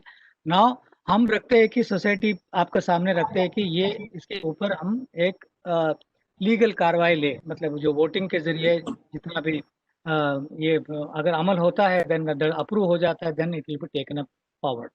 Yes, I think other than that इसमें नेक्स्ट ईयर के लिए क्या है, ऑडिटर अपॉइंटमेंट इसी इसी एजीएम में डिसाइड किया जाएगा। नेक्स्ट ईयर बजट कैसे दिखता है, क्या क्या कर रहे हैं हम लोग। एंड इलेक्शंस अगर ड्यू है, अभी तो इलेक्शंस का डेट अभी भी ड्यू नहीं है। जो बताया गया है कि एग्जिस्टिंग कमेटी जो भी है वही कंटिन्यू होगा जब तक कि नेक्स्ट इलेक्शन जब होगा, उसका रूल्स जब निकलेगा, क्योंकि 154B जो कलट किया है उसका रूल्स अभी बाहर आया नहीं है। जैसा कि 250 मेंबर्स, लेस देन 250 मेंबर्स से अपने को मतलब हम इलेक्शन कंडक्ट, मतलब खास तौर पर वो इलेक्शन ऑफिसर, वो रजिस्ट्रार के ऑफिस से कोई आएगा उसके सामने कंडक्ट करना है नॉर्मली, वो 250 से ऊपर है। लेकिन उसके बारे में अभी रूल्स अभी आया नहीं है, कैसे कंडक्ट करना है क्या अभी मालूम नहीं है। तो तब तक के लिए एक नोटिफिकेशन आया है, एग्जिस्टिंग कमिटी विल कंटिन्यू, मतलब एग्जिस्टिंग कमिटी जो है अगर 5 साल के ऊपर भी है नो प्रॉब्लम, यही कंटिन्यू करेगा नेक्स्ट इलेक्शन होने तक। ये तो these are the rules right now. Yes, annual general body meeting के लिए 14 डेज का नोटिस होता है, स्पेशल जनरल बॉडी मीटिंग 5 दिन का नोटिस होता है। एजेंडा क्या है, as decided in the committee meeting and in case of requisition meeting as requested। ये स्पेशल जनरल बॉडी मीटिंग किसी एक मुद्दे के ऊपर ही बुलाया जाता है, तो वो एजेंडा वेरी क्लियरली दिया जाता है नोटिस में, ये मुद्दे के ऊपर हम ये special general body meeting call पर कर रहे हैं, इसके बारे में ही डिस्कशन होगा। Only the item under the agenda can be taken up for consideration, मतलब ये हमने बताया है। ओके एंड ओके, इसमें लास्ट पॉइंट हमने लिखा है, special general body meeting for election to the new MC shall be convened by the authorised officer with notice of 15 days. ये इसका रूल्स अभी तक आया नहीं है, तो ऑथराइज ऑफिसर अभी फिलहाल अभी नहीं है फिलहाल, क्योंकि आपका लेस देन 250 मेंबर्स का है, तो इसका अभी रूल्स अभी आए नहीं है। खासकर हमें स्पेशल जनरल बॉडी मीटिंग क्या है, 5 दिन का नोटिस होता है। जो मुद्दे के ऊपर ये स्पेशल जनरल बॉडी मीटिंग बुलाया गया है उसी मुद्दे के ऊपर ये मीटिंग चर्चा किया जाएगा। जो भी डिसीजन जो कमिटी डिसाइड करता है वही मतलब नतीजा लेकर आगे बढ़े। The maintenance of register, it is IJ share nomination and investment registers, and this investment and assets are digitally maintained. Okay, so for example, you have 20 to 25 FD. Let it be in your computer form only. It is a digitalized. Whereas IJ share and nomination, you need to have a separate register for it. And as and when the nomination changes, it has to be changed. As and when the sale or transfer take place, then necessary registers need to be updated. And there are certain formats which need to be maintained. Now, what is the importance of this register? क्यों चाहिए ये register? For example, I will go back to our own example. You studied in a school in the year 1960. Even today, if you go, you can trace out the record. Number one, it is a legally authorized form where the court of law will access to. If there is any dispute in the society, immediately this IJ share register extract will be taken out by the court of law, and it is always called for. So this is very important as to who are the members who have been the part of society and when did they move out and how did they ma'am आपका band, or it can be through gift scenarios. Band, okay, continue please. या मतलब आपका just check कीजिए आपका bandwidth क्या problem है, तब तक ले मैं कंटिन्यू करता हूँ। ये जैसे कि मैं बता रही थी, ये रजिस्टर्स हर एक सोसाइटी मेंटेन करना है, ये आई रजिस्टर, जे रजिस्टर, ये आई एंड जे ये अल्फाबेट्स है। ये गवर्नमेंट ये एमसीएस एक्ट में दिया है। इट्स लाइक ABCD, ये फॉर्म नंबर एक एक को एक एक नंबर दिया गया है। ये आई एंड जे जो है मेंबर्स का मेंबर्स का डिटेल्स उसमें होते हैं वो रजिस्टर्स में। Okay, then share is definitely every member, मतलब ये हर एक मेंबर एक शेयर सर्टिफिकेट लिया होगा। सीरियल नंबर कौन सा, सीरियल नंबर से कौन सा सीरियल नंबर तक ये शेयर सर्टिफिकेट, ये मतलब मेंबर शेयर्स रखा है, शेयर सर्टिफिकेट नंबर क्या है, पूरा डिटेल्स उसमें रहता है।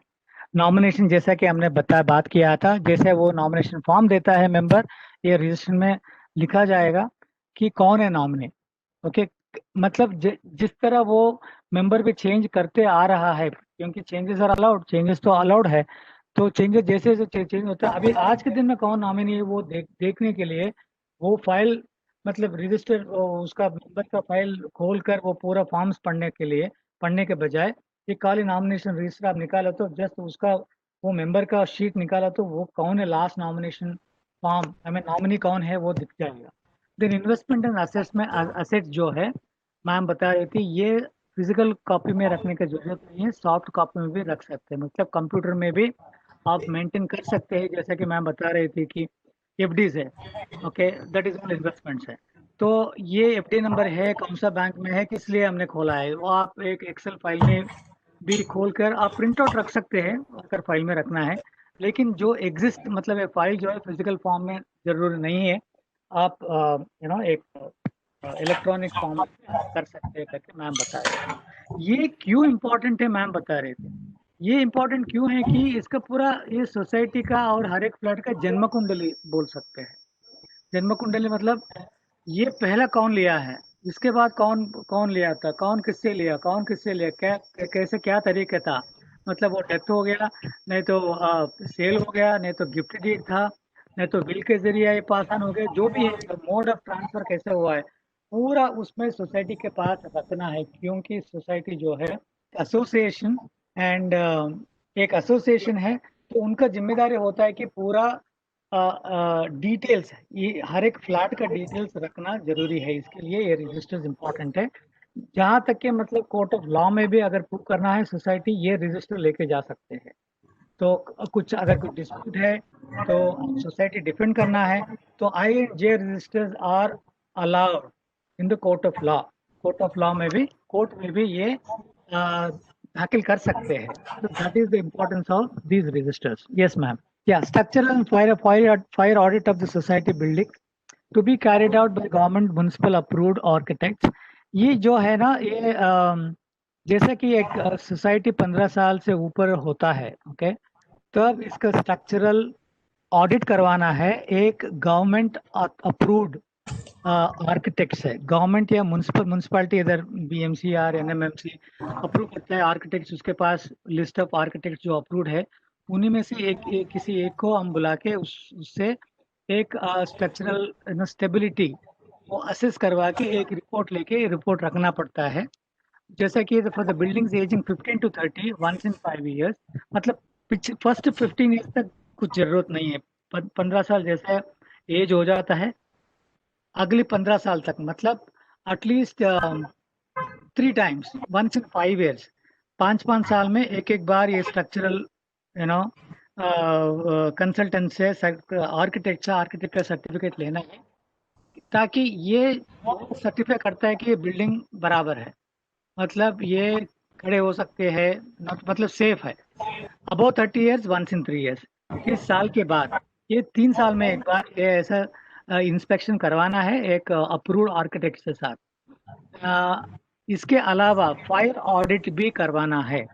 एक फायर डिपार्टमेंट आपका नजदीक में जो फायर डिपार्टमेंट होता है उससे वंस इन 6 months वो आके जितना भी लिफ्ट्स है, मतलब जितना भी एक एक्सीडेंट प्रोन जितना भी, अगर फायर कुछ होता है, जब फायर होता है आपका फायर हाइड्रेंट काम कर रहा है नहीं कर रहा है, आपका स्प्रिंकलर्स, कुछ सोसाइटी में स्प्रिंकलर्स है, कुछ सोसाइटीज में स्मोक डिटेक्टर्स है, वो सब काम कर रहा है नहीं कर रहा है, इंस्पेक्टर आके चेक करके वो सर्टिफाई देता है। दिस इज वेरी इंपॉर्टेंट, क्योंकि ये सब अगर हम 1 से 6 months अगर मेंटेन नहीं कर रहे हैं, जब जरूरत होता है तब काम नहीं करते हैं। क्योंकि अगर आग लगता है सोसाइटी में, फायर हाइड्रेंट आपने चालू किया लेकिन फायर हाइड्रेंट से पानी नहीं आ रहा है क्योंकि वो खराब पड़ा है, वो पंप नहीं हो रहा है, नहीं तो वो पाइपलाइन फट गया है। इन्हीं प्रॉब्लम मिल रही है। इसीलिए ये जरूरी है कि 6 महीने में एक बार ये फायर ऑडिट करवाना है। एक इंस्पेक्टर आता है, उसका चार्जेस कुछ है गवर्नमेंट का इसमें, तो उस हिसाब से आपको इनवाइट करना है, वो आके इंस्पेक्ट करके सर्टिफाई करके दे जाके जाएगा। ये वेरी इंपॉर्टेंट है हर एक सोसाइटी के लिए। Yes ma'am, next. Conveyance and deemed conveyance. ये कन्वेंस चीज है, ये कन्वेंस क्यों है? क्योंकि जब लैंड होता है किसी एक विलेजर का कुछ लैंड होता है, तो वो विलेजर मतलब एक बिल्डर उनको उनको कांटेक्ट करता है, मैं आपका लैंड में मैं बिल्डिंग बनाना चाहता हूँ। तब एक डेवलपमेंट अग्रीमेंट बनेगा। ओके, जहाँ तक कि नवी मुंबई में है, क्योंकि पूरा लैंड जो है it's owner of the Navi Mumbai is CIDCO. CIDCO का नाम पे है। हर एक, it's not a free hold, it's a leased hold Navi Mumbai में। मतलब सिडको ने हर एक प्रॉपर्टी ओनर को लीज दिया जाता है 60 साल के लिए। 60 साल होने पर और एक 60 साल तक दिया जाएगा। मतलब जो भी अग्रीमेंट अगर वो लैंड के ऊपर बनाना है, ट्राईपार्टाइट अग्रीमेंट बनेगा। दैट इज सिडको होगा, लैंड ओनर होगा, और बिल्डर मतलब ये डेवलपर जो है वो होगा। डेवलपमेंट अग्रीमेंट बोलते हैं। ये सब करने के बाद अभी प्रॉपर्टी देखा जाए तो किसके नाम पर है?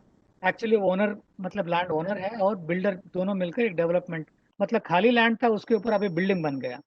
बिल्डिंग का हकदार कौन है? डेवलपर है। लैंड का हकदार कौन है? ओनर है ना। ये बिल्डिंग और लैंड कन्वे करना है किसके ऊपर? सोसाइटी के ऊपर। उसको बोलते हैं कन्वेयंस।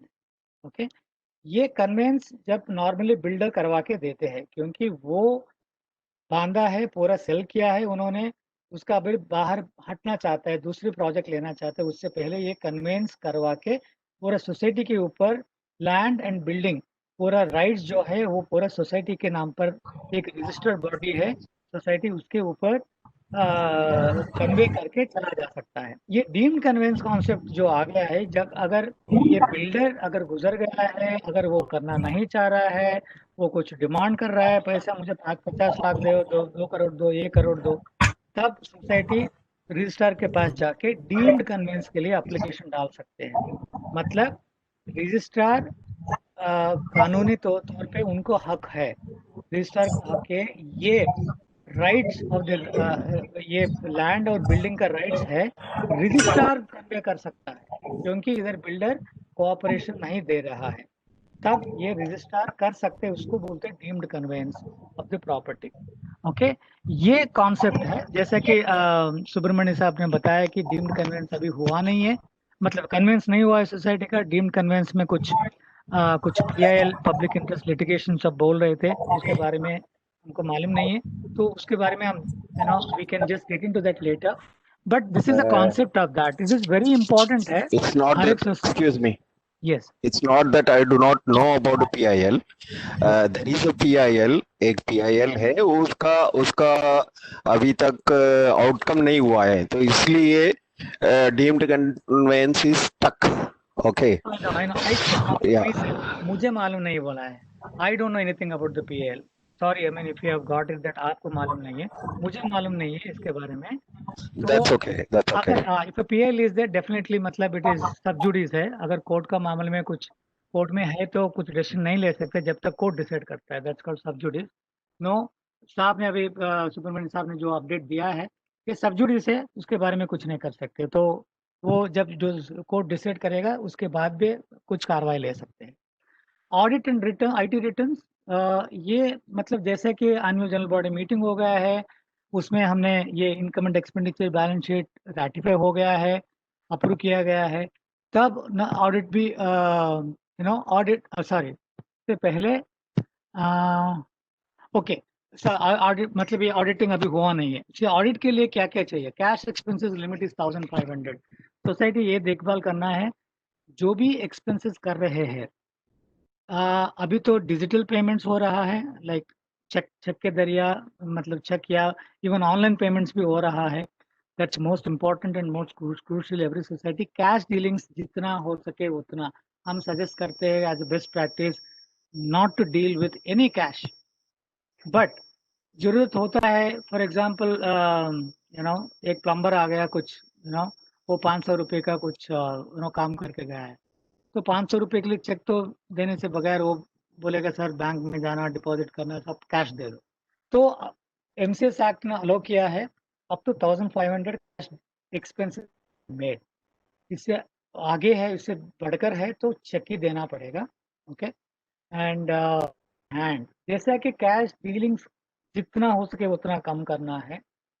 ओके, और at the end of every cash balance भी नहीं रहना है 5000 के ऊपर। ओके, अगर 5000 के ऊपर सोसाइटी का कैश अकाउंट कैश डेज के अंदर अंदर जाके वो बैंक में जमा करना है। This is one of the audit requirement. ये 31 मार्च को देखते हैं ऑडिटर ने कितना बैलेंस है। 5000 से ऊपर है वो क्वेरी डालेगा कि वो ऑडिट रिपोर्ट में डालेगा कि this is against the rules of the cooperative societies act के 5000 से ऊपर है तो आपको बकायदा 3 दिन के अंदर अंदर आप जाके डिपॉजिट कीजिए करके देगा वो। और any cash expenses more than 1500 it is a audit objection, it is a non conformance. NC definitely auditor लिखता है 1500 के ऊपर कैश स्पेंडिंग किया है करके। तो filing of annual returns is mandatory है, रजिस्ट्रार के पास ऑनलाइन करना है। Audit rectification memo needs to be submitted to registrar in O form. जैसे कि आई रजिस्टर, जे रजिस्टर हमने जो बोला है, this is another O form, this is alphabet O है गवर्नमेंट का। आपका बायलॉस में आप देखा है तो ओ फॉर्म का एक एक नमूना भी है उसमें। O form is nothing but जितना भी ऑडिटर ने लिखा है कि these are the objections, these are non conformities, उनको एक्शन लेते हुए एक वो फॉर्म बनाना है सोसाइटी। जैसा कि एनुअल जनरल बॉडी मीटिंग 31 मार्च को अगर हुआ है, बिफोर 30 जून 2021 के अंदर अंदर ये वो फॉर्म फिलअप करके ऑडिटर को रजिस्ट्रार को सबमिट करना है। ये रहा ऑडिटर का ऑब्जर्वेशंस, ये रहा हमारा एक्शन। ये कब लेने वाला है, कौन लेने वाला है, वो सब लिख के एक अपडेट करते हैं रजिस्ट्रार को। क्योंकि एक रिस्पॉन्सिबल होने के नाते ऑडिटर ने जो भी लिखा है उसके ऊपर हम एक्शन लेते हुए हम करेक्ट कर रहे हैं, ये करेक्शंस है, that's what it is. Okay, and अभी ऑर्डिनेंस हमने बताया कि जैसे कि ये 20 अक्टूबर का जो ऑर्डिनेंस आया है इस साल के लिए, audit to be completed by 31 December and AGM to be conducted by 31 March 2021, खासकर ये कोविड की वजह से। Yes, ma'am. Next, redressal of members. Okay, simple to put it, ये जो है redressal any member का कुछ complaint है, first approach is, first point of contact is the managing committee. अगर managing committee से संतुष्ट नहीं है, he can go to the registrar. The next point is registrar. Register में कुछ दिया है, रजिस्ट्रार में कुछ दिया है, वो भी संतुष्ट नहीं है, member can go to cooperative court. उधर भी आपको नहीं मिला है, सिविल कोर्ट जा सकता है। And can also take municipality corporation, police का भी मदद ले सकता है। एंड या annual general body meeting is one of the most important, very powerful medium है।